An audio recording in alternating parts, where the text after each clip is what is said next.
The Nord Stream pipelines, which are enormous Russian-owned conduits that carry natural gas from Russia to Western Europe, have been breached. As we speak, Nord Stream 1 and Nord Stream 2 are pouring millions of cubic meters of natural gas into the Baltic Sea. Pictures from the air, which you can now see on your screen, show a toxic bubble field more than half a mile wide. You can only guess at how many marine mammals are being killed right now, countless. But the lasting damage may be to the atmosphere. Natural gas is comprised of up to 90% methane. Methane, as Joe Biden has often told you, is the key driver of global warming, which is, of course, an existential threat to humanity and the planet. So if you're worried about climate change, what just happened to the Nord Stream pipelines is as close to the apocalypse as we have ever come. So the question is, how did this happen? And it turns out it was not an accident. At the very same time that leaks in these pipelines were detected, Swedish officials recorded 2 powerful undersea explosions, each one of which was equivalent to hundreds of pounds of TNT. Nothing in nature can account for that. Almost immediately, the pipelines began leaking in 3 separate places. So there's only one explanation for what happened. This was an act of industrial terrorism. That was very obvious to the Prime Minister of Poland, and he wasted no time in saying so. Watch. Today, we are also dealing with an act of sabotage. We do not know the details of what happened yet, but we can clearly see that it is an act of sabotage, an act that probably marks the next stage in the escalation of the situation we are dealing with in Ukraine. We can clearly see, he said, this was an act of sabotage, an act of terrorism. Well, yes, we can see that. So the question is who did it, and of course the prime suspect is obvious. It would be the same man who caused domestic inflation here in the U.S. and stole the 2016 election from Hillary Clinton. That'd be Vladimir V. Putin. The Washington Post got right to it. Putin, they declared, is now weaponizing the Nord Stream pipelines. According to the Canadian ambassador to the UN, Vladimir Putin has decided to use, quote, pollution as an act of war. Progressive Twitter strongly endorsed this conclusion. Putin did it. And that makes sense until you thought about it for just a moment. Vladimir Putin may be evil. They tell us that he is evil. But is he stupid? Probably isn't stupid.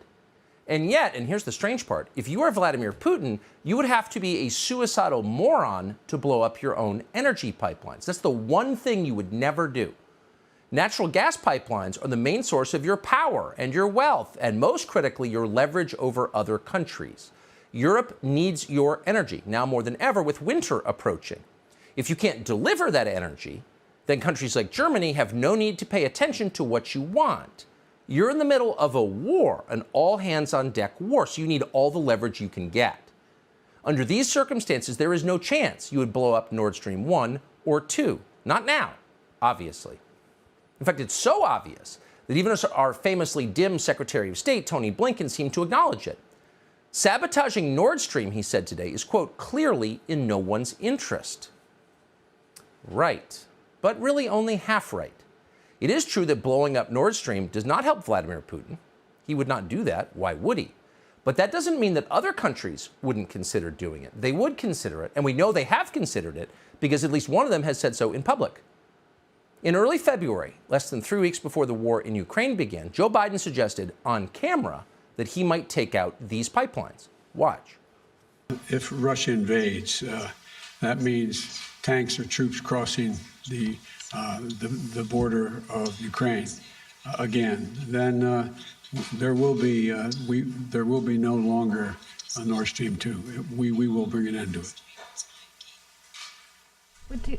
How will you do that exactly, since the project and control of the project is within Germany's control?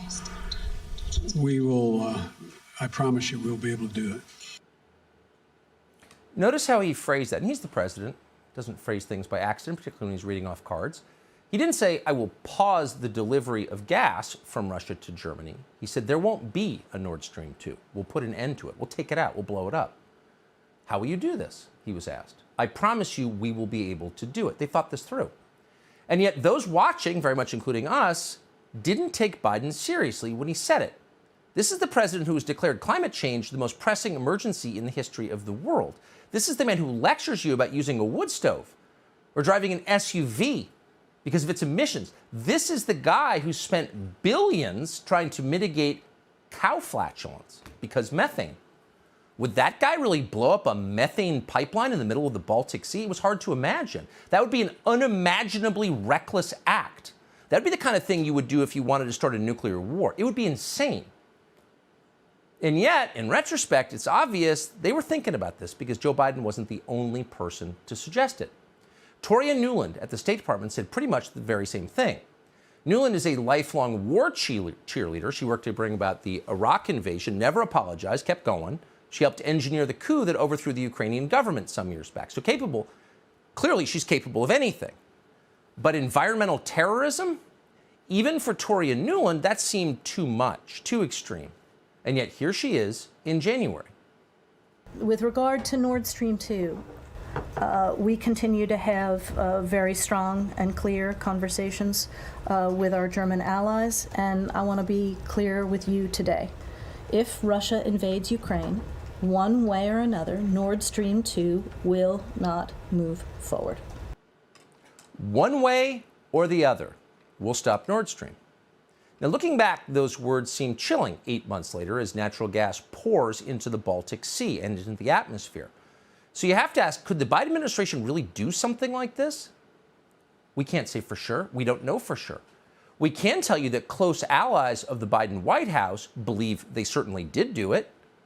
Radek Sikorski is a Polish politician. He's chairman of the EU-USA delegation in the European Parliament. He's connected.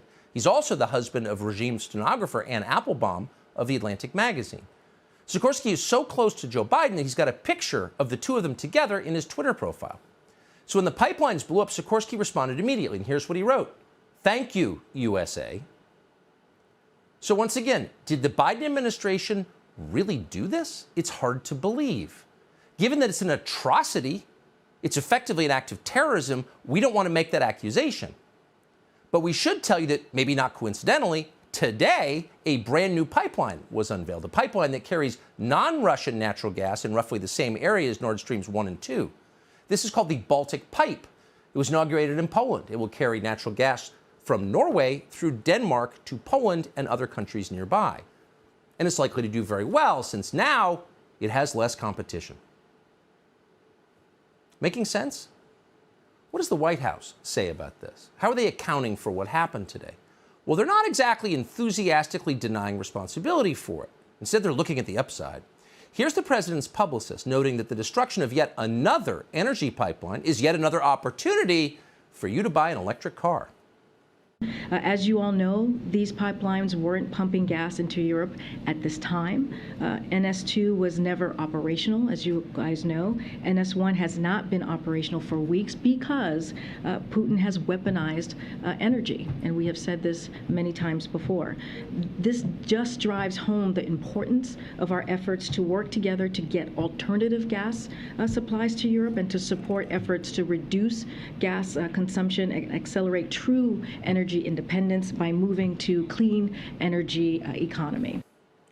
Oh, moving to clean energy, say the people who very may well be responsible for letting methane into the Baltic Sea and into the atmosphere at a scale that most people can't imagine.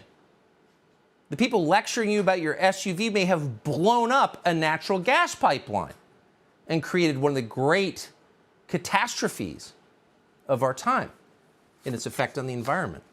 If they did this, this will be one of the craziest, most destructive things any American administration has ever done. But it would also be totally consistent with what they do. What do? They destroy.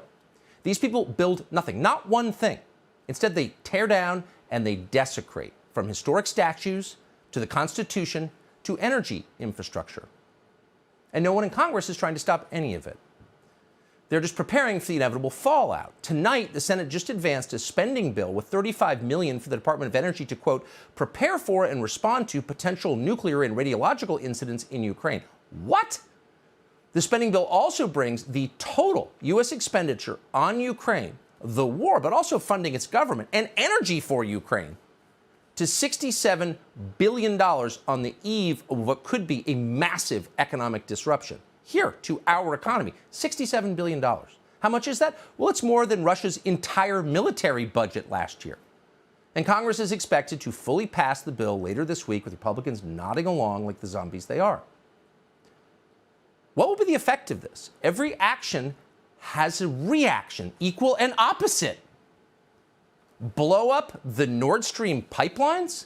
Okay, we've entered a new phase, one in which the United States is directly at war with the largest nuclear power in the world. Doesn't mean it'll go nuclear immediately, but it does suggest there could be consequences. If we actually blew up the Nord Stream pipelines, why wouldn't Russia sever undersea internet cables? What would happen if they did that? What would happen if banks in London couldn't communicate with banks in New York? Just that one piece of it, leaving aside its potential effects on our power grid.